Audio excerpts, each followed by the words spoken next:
raise your glass up high. Turn it up big time. Tall boy on the line. Everything will last. Raise your... Welcome back to episode 254 of the Tall Boy Radio podcast. And as we always say, who knows where it goes when the beer flows? Well, I can tell you it's flowing towards our festive quiz, which is called What the Fudge? And here's the man who invented the name. Gaza, how are you doing? Yeah, I'm good. Evening all, evening the world. Hope everyone out there in listener land is feeling festive and fruity. And for those listeners that tuned into our previous episode, come at me, bro. I hope you're not scarred too much. And indeed, and just for the record, you won't have heard that one yet because that was next week. We recorded them out of sync. It's going well, David. Hi listeners. It's good to be here again. It must be nearly Christmas. I hope your decorations are still in the loft for another couple of weeks, and I think they're allowed up on the 24th, down on the 26th. That's the rule. It absolutely is not. We are recording this on the 25th of November. My decorations are up and have been since the weekend. Poor show. It's a disgrace. It's a disgrace. Truly blessed is he who keeps a little bit of Christmas in his heart every day, even through November. Right then, the way it works is it is a quiz. I ask the questions, and if you can supply the answers, then God bless. If you want to play along at home, then we will have released by the time this goes out on the audio a quiz sheet for you to fill it in on. Yeah, very nearly. Yeah, shit would have been more accurate. I was going to say, why did you even attempt to cover it up? Because actually, we swear quite a bit on this. Yeah, to be fair, it would have been more accurate. So, question number one, then eyes down.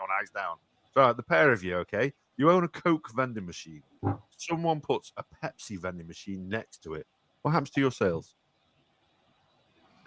Ooh. Brand loyalty and all of that. Coke v Pepsi. I think my sales go down. They go down. What are you thinking? I think people prefer. I personally don't. I think people prefer Pepsi than Coke. Really? I mean, Coke generally in the Western Europe outsells Pepsi about 5-1. Yeah, but I think she'll go down. I think it'll stay the same.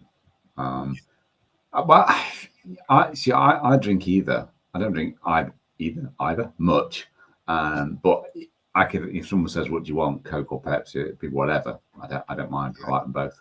So I reckon it'll stay the same. You think it'll stay the same? You see, I'm just making an assumption that mine will go down because some of the previous customers that would have just taken a Coke from my vending machine, like David. Would now go, oh, actually, I had Coke last week, so I just had Pepsi this week or whatever. So would split their allegiance, meaning that my sales will go down. Whenever you see a Coke branded machine, do you often see a Pepsi machine next to it or similar product? Not unusual to see. Thanks, Tom.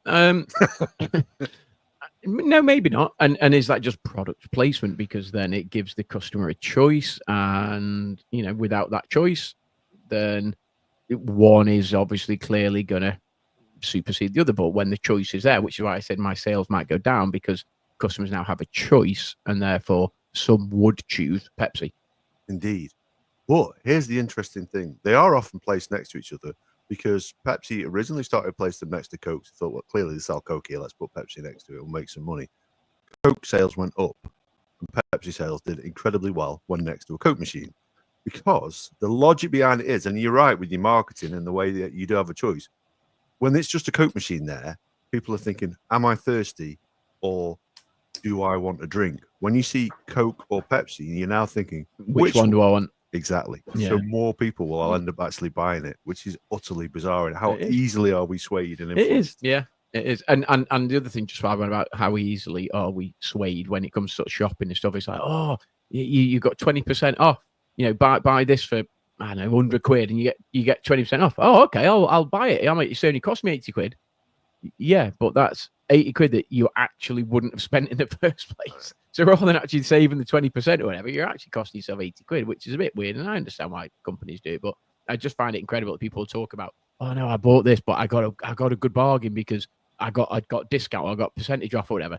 Yeah, but you wouldn't have bought it without that, would you? No, you wouldn't. So you've actually cost yourself money. I said there's a reason why these reprobates such as Musk have good marketing boards. He's not a reprobate. He's probably okay. I don't want to offend any more. Please don't offend any Americans. Yeah, I apologize. We're quite fine. So, question number 2 then: can being cold cause you to catch a cold? Bear in mind, wintertime, everybody gets cold. Is it cold? Is you being cold? You go outside, you keep yourself snug and warm with the fear that you might just catch a cold. No, it's a virus, and it's no more likely to be in the air just because it's cold. Other than more people might have a cold, but if you're out in the fresh air, you're not more likely to catch it just because it's cold. You might feel worse and suffer worse, but you're not more likely to catch it. Yeah, the cold itself is a virus, isn't it? As It is. opposed to a bacterium-based illness. I'd be like with Dave. Yeah, I would suspect that Dave is correct. Well, you're right in the fact that it is a virus. However, you're more likely to catch it. So being cold won't necessarily cause you to catch it.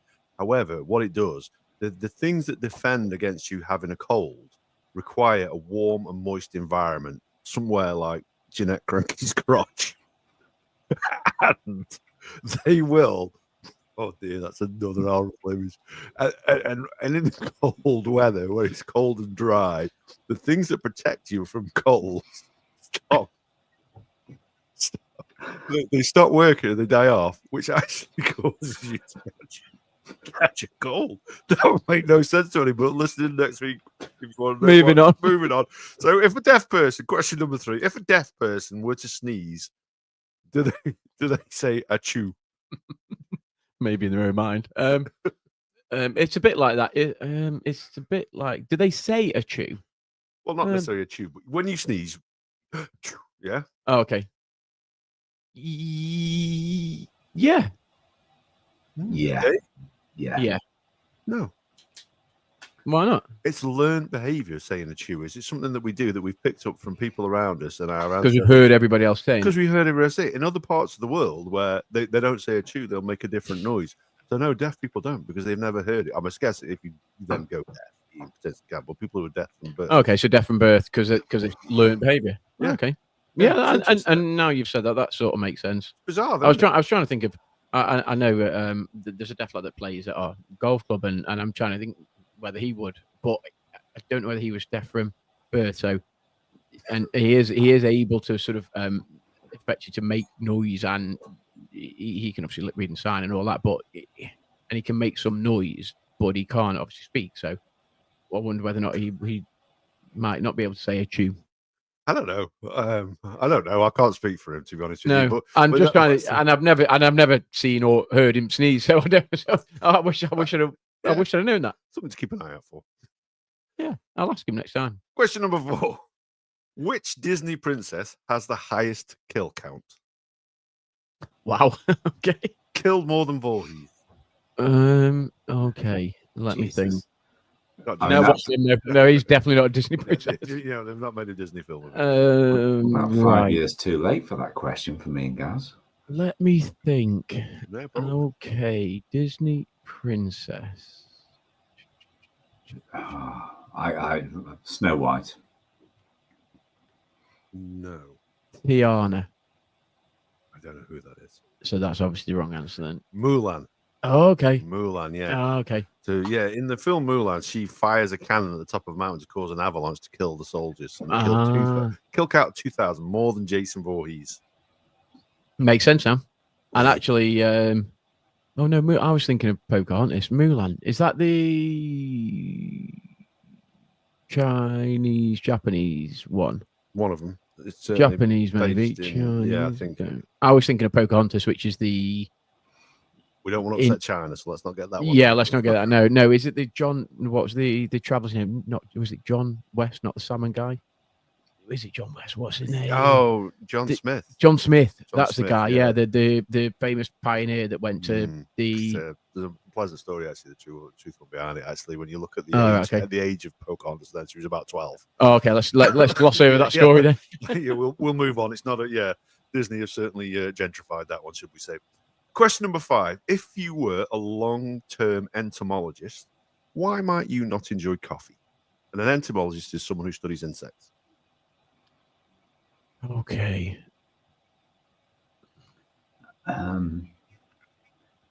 Because coffee beans don't grow on trees; they're pooped out the back of insects' bottoms. No. First of all, they're not beans. They're actually like a pip from a cherry. Pips or pods or something. Yeah. Like that, yeah. They are, but no. Although you can buy coffee that is made that has been digested once. Eh, I wouldn't want it. No. So what's the answer? The answer is, and it's not a very pleasant one. Okay. Okay, cockroaches. Okay, if you work with a cockroach, you can, you know, when you have, say, if you like peanuts. Fred or from accounts. Pardon? If you work with a cockroach, like Fred from accounts. I don't know, Fred. We'll get in touch. We'll get in touch with Jamie and find out more about him. But no. So if you work with cockroaches, if you study cockroaches, you can become allergic to them in the same way that people can become intolerant to nuts and allergic to nuts. Okay. Now the thing is, Do you become intolerant and Yeah. allergic to nuts, or is that something that? no, I have developed an intolerance to nuts. No, bit. Get I the, didn't know that. get the shits. Oh, okay. I eat nuts. There's a Merry Christmas, folks. Enjoy your nuts. So yeah. You just need Jeanette Cranky round now to plug that hole. Well, we can find something for her to plug it with, I'm sure. But yeah, so the thing is about cockroaches, they will make their home in large piles of coffee beans. It's nice, it's a dry environment for them. And when you are producing coffee, you are allowed a certain amount of, and this is what the Americans call it, insect filth. So the cockroaches get ground up inside the coffee. Now, if you're allergic to cockroaches, drinking coffee can set you off. So people who are allergic to cockroaches tend to struggle with filter coffee. Now, is that a depressing thought? It is, and it just like what the fudge. I did not know that. Indeed. Is it part of the flavor profile? I mean, I imagine it's going to impact. It's got to affect it, surely, yeah. That's fair enough. I mean, they're high in protein. Cockroaches, not got a problem with that. Well, I'm not fond of the idea. I don't like insects. So, in fact, there's a fake cockroach over here somewhere. There you go, cockroach. Interesting. We when one of my colleagues we were talking about I'm a celebrity and stuff, and she was saying, "Oh, I've got some like dried like insects and stuff. Would you eat some?" And I was like, "Yeah." And then when actually it came to her showing me them and eating, I'm like, "Yeah, I've got to do it now." I'm sort of thing. Yeah, it's one of those you say you'll do it, and then you I can't back out now. And actually, they were obviously very dried, and they were like very dry, like very, very, very dried, and it clearly wasn't the same as like any of the trials on I'm a Celebrity and stuff. But yeah, I did, and it wasn't very pleasant, but it wasn't like awful and horrendous. It's fine. We had chili crickets and biscuits made from basically flour made from ground insects. Oh. I mean, it's not a regular purchase, just once on holiday. Oh, okay. that's it. So just while we're on the site, I've just mentioned, would you do the eating trials if you're on I'm a Celeb? Because I always think I'm a celeb. I'd be like, it might be quite cool just to go in there and just chat to some people and basically just get to talk to no TV, no phones, just get to talk to people. Well, then you think, yeah, I've got to do the trials, and bugs and stuff don't bother me. It's just the eating one. It's the eating one that for me. It bothered me. I couldn't do it. I can't even watch the show. I don't mind rats and I don't mind spiders and snakes. Yeah. I always think, look, they're not going to put something in there that's actually going to kill you. I don't care. I don't like spiders. No, but they're not going to put you in them and like let this snake wrap itself around your body and like constrict you to death, are they? So like, as long as you can get past that, and the green ants, they'll be the little bastards because they bite you. So like shit, they hurt. They do. But like they're not going to put. And it's just that mindset of getting over that. But then it's the eating. It's the eating one that I couldn't do. No, I couldn't. I'd be okay with all of it apart from the eating. I could eat anything if you tell me it's like a living thing, like an animal and insect. For some reason, my brain goes, don't want that. But if it's non-animal or insect, it doesn't matter how weird and wonderful it is. I've got no problem eating it. At the moment, it's something that's been living. For some reason, my brain says, don't want to eat that. It's a bit like that vomit fruit, and they say the vomit fruit, and it's just like it's the smell. So, like, and I don't obviously, I can't imagine it tasting particularly nice either with the name of vomit fruit. But it's just the smell of it as well. But I think genuinely, like spiders, I'm okay with. I think. I mean, put me in a coffin and like cover me with them. I'm not so sure, but I generally am okay with spiders. I mean, you freak out. You're horrendous. I can't even watch the program because of the spiders on it, dude. I can't watch it. You're horrendous. Yeah. Absolutely So terrified. like mealworms and cockroaches and all that sort of stuff. I don't know whether it bother me that much. I mean, I might be doing myself a disservice and stuff here, but I don't know. Snakes might be a bit of an issue, but maybe next week we'll get some maggots and see if you'll eat some live maggots on the show. I used to put them under my tongue to warm them up when we're fishing. Yeah, fishing, yeah. Good God. But like your maggots, you put it in your mouth, you just swallow it. So you don't have to chew it, you don't have to bite it, you just swallow it. Handful of. Yeah, you just swallow them, don't you? A handful. Sounds like a handful of paracetamol. So, not that I take a handful of paracetamol. No, but it's going to put it in your mouth and like knock them back and away you go, isn't it? Bad advice there. Some bad advice. Yeah, apologies. If you're listening out and listening, I never take handfuls of paracetamol. That's a naughty Gary. That's bad. Yeah, just non-prescription drugs he takes. No, he doesn't, to be clear. If anybody's listening and knows him through work. Question number 6. Violet Jessup completed what unusual nautical hat trick? Violet Jessup. Round about the time of the First World War. Nautical. Seas. Correct. Waves. Boats. Sharks. Dolphins. Whales. Starfish. She has. What was the question again? She completed an unusual nautical hat trick. Nautical hat trick. Hat trick. I don't know. Sailed around the British Isles 3 times. No. She has visited the Round about the time of the First World War. Okay. She. You don't know, do you, Gav? I might make myself sound really stupid now, but when did the Titanic sink? 1912. Was that World War? Yeah, 1912. She has visited. Yeah. Big Titanic here for you. No, look on the camera. Look, it's there. Yeah, if you listen to the audio. Yeah, the audio is terrible. She has visited the shipwrecks of 3 famous boats. You're not a million miles away. Oh, I tell you, that was close to. That was good. She was a steward and nurse on board the Titanic, and she survived. Okay. Yeah.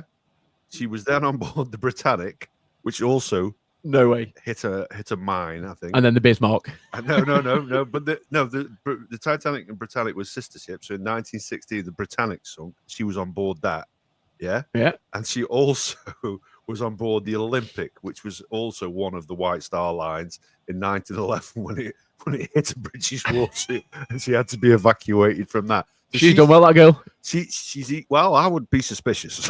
It's a bit like when Miss Marple walks into your village. You're like, well, there's definitely going to be murder now. Why are the police not arresting that woman? I mean, come on. What the hell's going on? I'm not pointing fingers, but just maybe there's a common link there between those boats, and it isn't just that they all sank.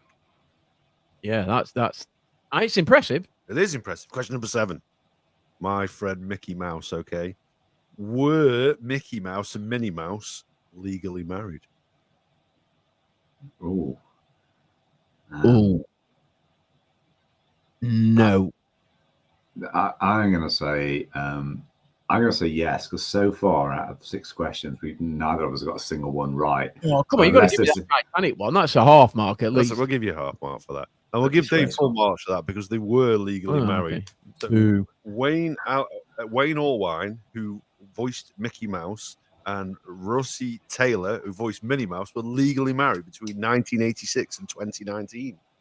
Thought you meant the characters, dude. Come on, specify your questions. Okay, I thought you meant the characters as well. I thought they were brother and sister. No, they would. No. That's interesting because I was actually going to say they're brother and sister.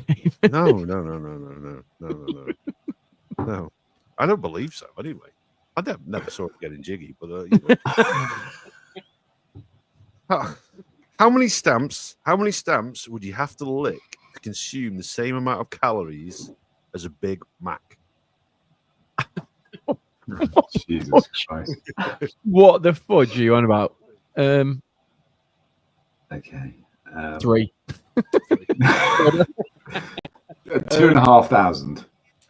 I think it is 250,000. Interesting enough, it's a trick question. You don't have to lick stamps in this country anymore. They come with a Yeah, whatever. back. But were you to have to, it's 5,500. Okay. 0.1 calories per stamp, and there's 550 calories in a Big Mac. I So suspect that's a 0.1 lie. calories. So the calories were. So why would a stamp have calories then? It's the glue in the back. The glue and would be the sugar content. Is it just the glue? Yeah, it's whatever's in the glue. Okay. Right. Next question. So I've put on the screen, and just bear with this, audio listeners. Bear with us because we'll move on very, very quickly from this. But on the screen, there's 2 characters here. Okay. Yep. Do you recognize them? Do you recognize either of them? Yeah, Dennis the Menace and Gnasher. It is, and the other fella with the little blonde hair. Don't know. Do you know what that is, Dave? I don't know. Tintin.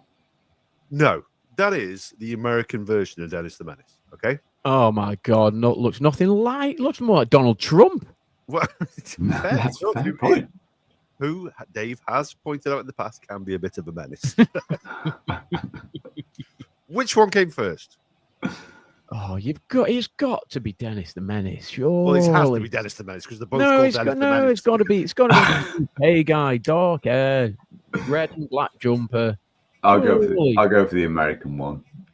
Well, Gaz is right. Okay, Gaz is right. So March the 12th, 1961, Dennis the Menace launched in the UK. The American one?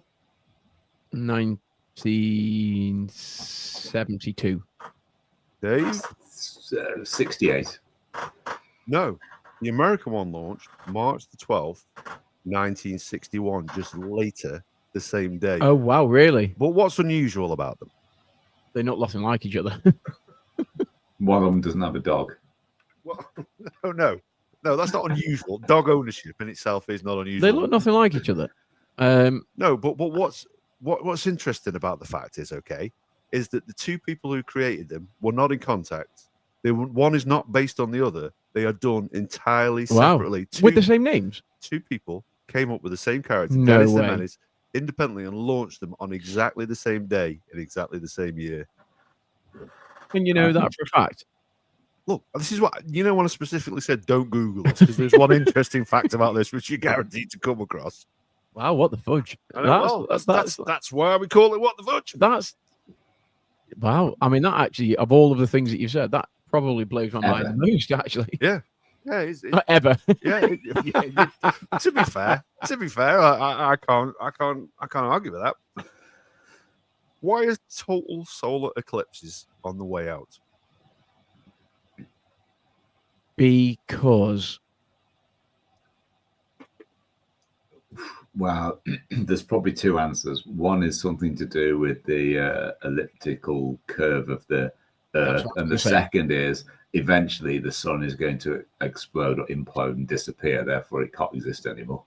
Well, that's correct. I wonder whether it is due to the elliptical nature of its travel and something to do with the size of the sun and or the Earth, which means that even on its path, it will either be too big or too small to form a perfect eclipse. You're not a million miles away, okay? So why do we have a solar eclipse now? How does it entirely block it out? Because this is where my because the moon lines up gets in with the the way. sun. Yeah, the moon. So the moon gets in the way, doesn't the it? moon is 400 times smaller than the sun. But it's 400 whatever. But the sun is 400 times further away. Yeah. Which is why they look the same size. However, our friend who on the Flat Earth episode may disagree with that statement. However, that's why. But you're right, David, in saying the sun will at some point explode and therefore we won't get them. However, the moon is slowly moving further and further away. So at some point, it won't be looking like it's exactly the same size. It looks slightly smaller, so it won't block it out entirely. Okay. So we were right there, Dave. I'll keep points to me and you, Dave. Yeah, I'll have one each there. I'm keeping score, by the way. Oh, okay. Am I 2.5, 1.5 down now or something? 2.5 to you, 3 to me. Oh, because I'm taking the licking the stamps one as I was the closest, so I'm taking that as a point. Okay. Generous. So if an alien traveled here at very near the speed of light from a distant galaxy away, say 12 million light years, why would it be unable to return home? Now, just to give you a bit of context, right?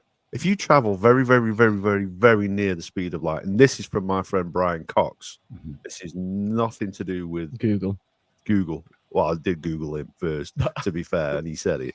But if you were to travel very close to the speed of light, you could travel something like 12 million light years in a matter of minutes. It could, you could get here in like 50 minutes from 12 million miles away. He didn't say 50. I made that up. I'm going to say because the home will no longer exist, because when you're traveling near the point of speed of light, you're actually aging a lot slower than the people you left back at home. He's on the money. That's exactly right. Yeah. And this is why, as much as we do believe or potentially believe in alien life form, there's the evidence sort of stacks up against it. It's probably not very likely. Yeah. Good answer, dude. Yeah. I'd have said that's a point each. Can't argue with that. Can you explain the physics behind it? And I'll give you the point. Yeah, absolutely. What you said. Because when you travel at the very, very, very nearly the speed of light, you actually age much slower, which then means that you're then not able to return because it doesn't exist where you've come from. Right. It might have taken you 40 minutes or 50 minutes to get there, but it's been 12 million years in real terms. So everybody is dead.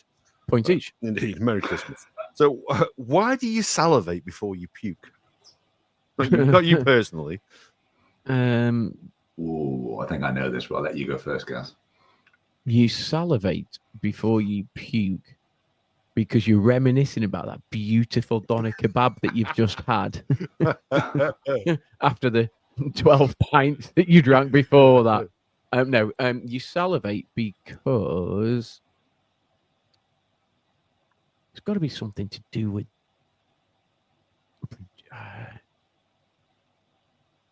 don't know the science. Do you know, Dave? I think it's to protect the inside of your mouth, the top of your throat from the acid. He's right. Oh, Dave, that's a good answer. Yeah, it's 100% right. Your body produces the saliva because if it didn't water it down, the acid would burn you. It would burn, and it would damage your teeth as well. That's how strong the acid is in your stomach. That's quite scary, isn't it? Right, here's a question. Just while you're on about, when you went on about damaging your teeth. Yeah. Something popped up on one of my social media, and this guy had. Is this after you went to Turkey or before?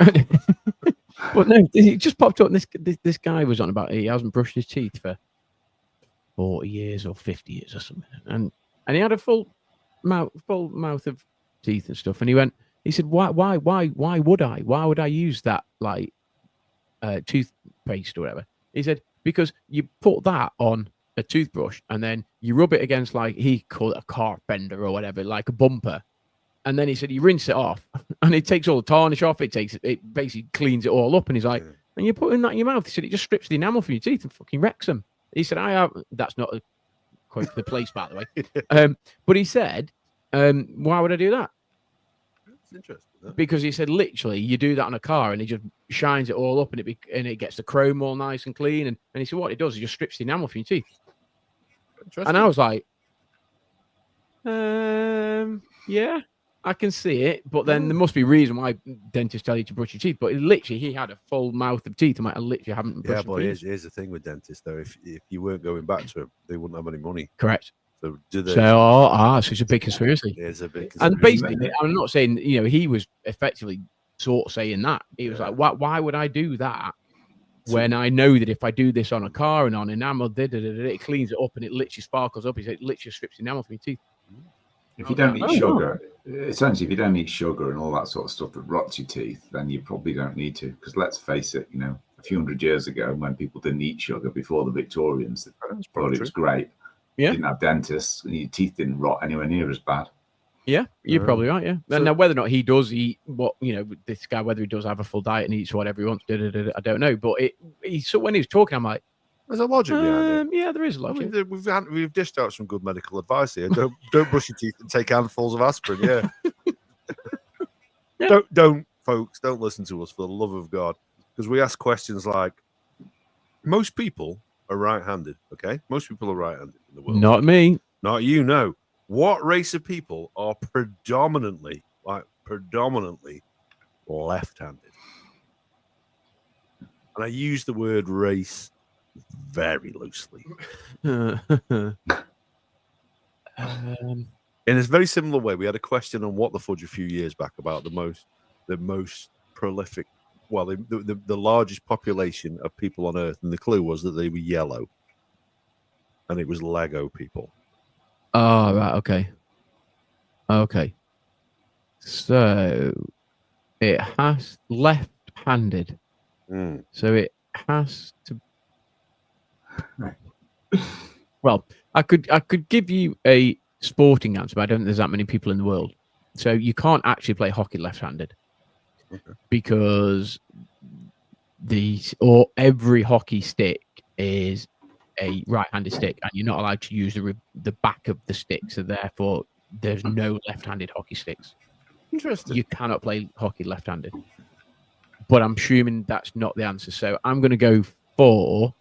It isn't, because we're looking at predominantly left-handed people, whereas if you were hockey person, yeah, you have to be right. You would. Well, no, you could be left-handed but play right-handed. Yeah, but yeah. So predominantly left-handed people. A race. I have no clue. I couldn't even hazard a guess. Purely because the way you phrased it, you talked about Lego. I'm going to go for it. It's like the Mr. Men or something like that. Oh, dude, you're not a million miles away. You're not having any points for it. But it's the Muppets. Right. The Muppets are left-handed. And why? Because the actors, or the puppeteers, they use their right hand to do the mouth and the left hand to do everything else. Yeah. Some Muppets are left-handed. There you go. It's pretty close to knowledge. Dave, but based on your information at Tallboy Radio, would you say Muppets are left-handed? 50% of them. Right. How did McDonald's try to make broccoli more appealing to kids in 2014? They put them on their Big Macs. No. That would make Big Macs less appealing rather than broccoli more appealing. Yeah, probably, yeah. Did they go the whole campaign around trees and try to make them fun or something? No. They genetically modified them so they tasted of candy floss. Jesus Christ. Did they? Yeah, wow. they did. That's impressive. Quite scary. Bubblegum and candy floss. Yeah. Can you imagine that? No. They proved I don't mind broccoli, so. I quite like broccoli, and it proved unpopular with children. Yeah. That's right. Right then, finally, last question. Question number 15. Is leaving your socks on during sex good or bad? Ask Jeanette Cranky. Good or bad for who?